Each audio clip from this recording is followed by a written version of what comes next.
Well, I guess the generic question to kind of kick things off with is what attracted you to Hollywood and the role of Claire? Well, if I start at the beginning, I got an audition and it was for an untitled project. So I had no idea what it was for, and there wasn't much of a character description or any sort of synopsis.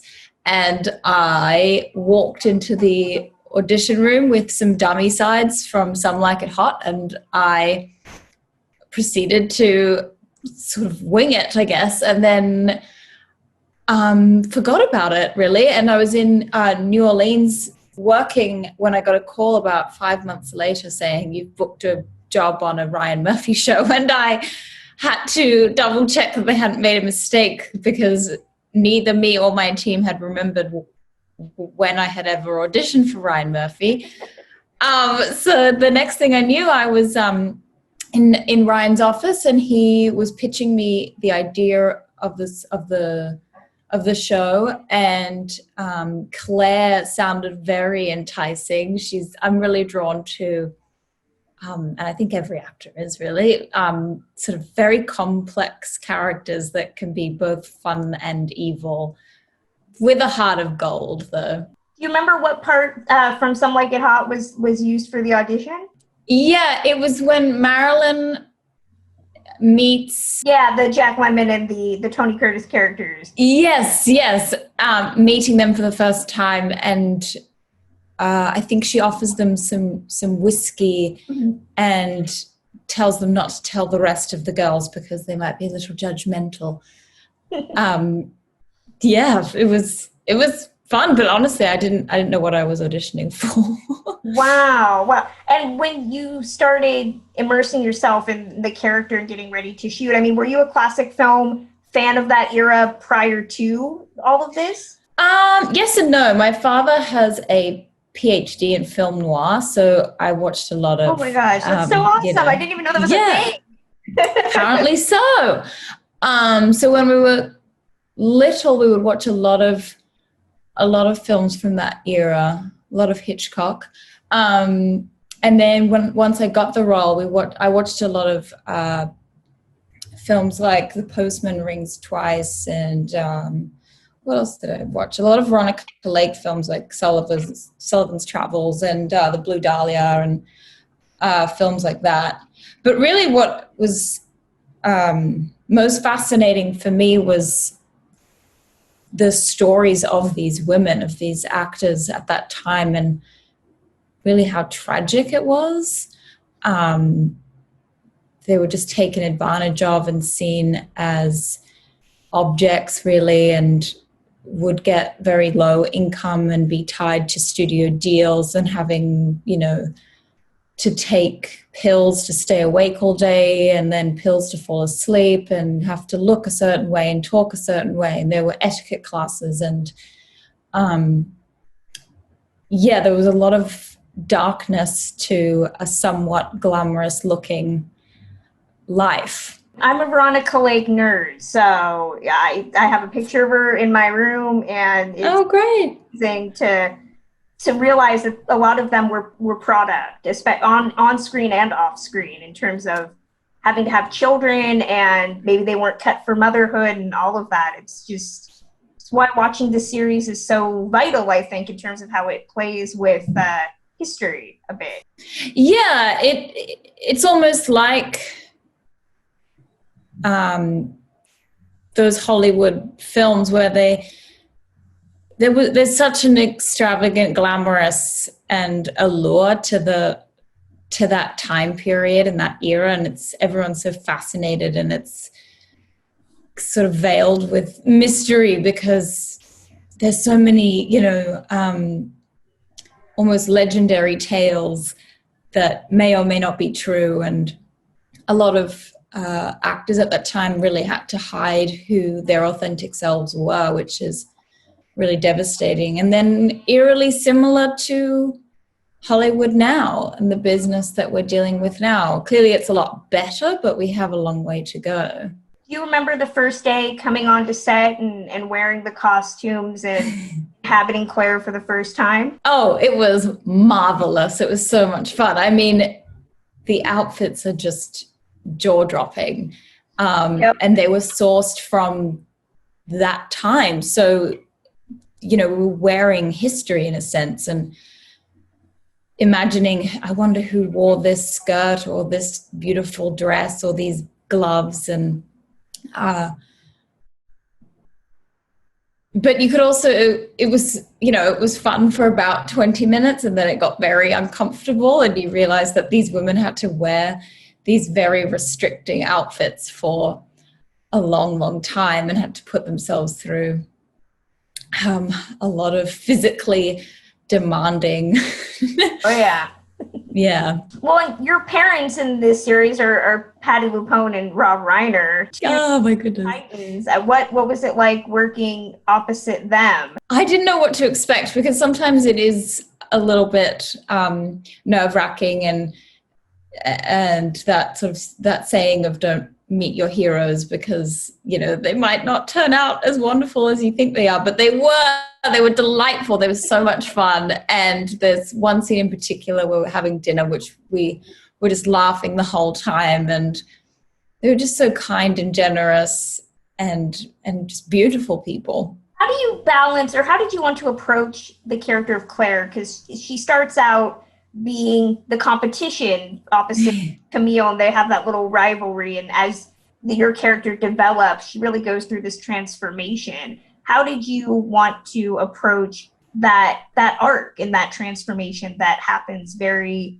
over the 10 episodes? Well, I think at the beginning, she's quite self-righteous and ambitious, and comes across as a very spoilt, confident, has it all together type person. You think she's going to be a femme fatale almost at the start? If you've met someone like that, you know that there's something deeper beneath. Like, there's a reason why they're acting this way. And I think for Claire, her relationship with her parents and her being somewhat overlooked, and even though it's hilarious, the scenes with her and her mother, if that's really what was happening growing up, and being ignored and neglected, I think you would have a wall and a sort of a crutch. And I think that's just her pretending to have it all together when really inside it's crumbling, and maybe she's somewhat delusional that if she becomes a star, then her parents will love her. And I like that Ryan, when he pitched me the character, he said she's like a spider. She's always listening. She can hear everything. She can lurk in the shadows, but if she needs to, she can be seen. And she has the confidence and that bite. So I think over the course of the series, her and her mother sort of realized that they have a lot more in common than they thought. And her relationship with Camille, they connect sort of like Ella Fitzgerald and Marilyn. It's an unexpected connection that they have a lot more in common than they both thought. And I think that changes Claire and changes her priorities and her perspective on Hollywood and what she wants to achieve. Did you draw on any specific old Hollywood actresses when playing that part? To think of Ryan Murphy kind of treating her as like this spider character. Any past actresses to kind of go there? Not really. I think I was really immersed and just fascinated by a lot of strong women at that time. I know aesthetically she was based on Veronica Lake, so she has that like that white blonde hair, and But really, I drew from Katharine Hepburn and Hedy Lamarr and Lauren Bacall, Veronica Lake, Lana Turner, women who had so much more to give and were sort of shut down by the industry.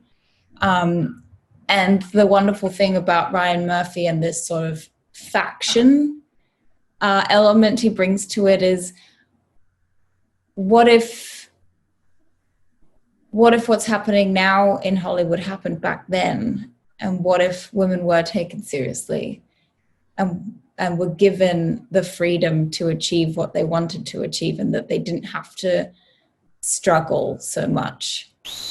Well, and to go off of that, there's an added irony. Janet Mock directed several episodes of this series. What was it like working with her in those, with the knowledge that were things different, she wouldn't be able to direct? Yeah, she was wonderful. She's a beautiful director. She's very generous and very open-minded. She's hilarious. She's very intelligent. And I think she did, and I think it was important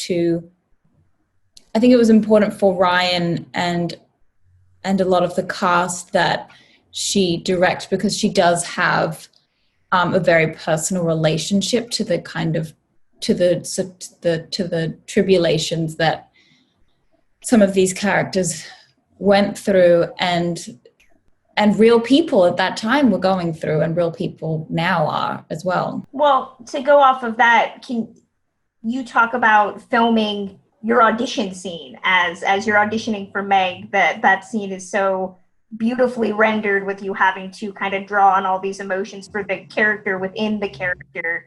What was it like to have to do this old Hollywood style audition for this fictional movie? Yeah, that was a lot of fun. We had a dialect coach. My dialect coach is Liz Hamilstein, who I adore. And yeah, there was this sort of language that they made up back then, the mid-Atlantic accent, which no one speaks like you normally. I miss it though. So yeah, I woke up and I was Australian, and then I was just American, and then a mid-Atlantic accent. It was so much fun. That's when we could really play with that sort of, also that style of acting back then that's almost theatrical. Grandiose. Yeah. Right. Everything's very, over emotional, and, the women were always, either, fainting or bawling or dancing or doing all of that at the same time. Right. Yeah, I really liked that. I liked doing the scene in the bar with Jack and Rock Hudson. That was a lot of fun. And then, yeah, the audition scene was a turning point for Claire, where she is aware of her privilege and uses it to help someone who isn't as privileged as she is, and knows that this other person deserves this role just as much, or as even more so than she does. I don't know how much time I have, and I don't want to take up your entire day, so I'll throw out one last question. No problem. There's so many amazing sequences throughout the series. Do you have a favorite moment that you did over the 10 episodes that will just stick with you? I mean, the dining room scene with Patty and Rob was a very surreal, fantastical day.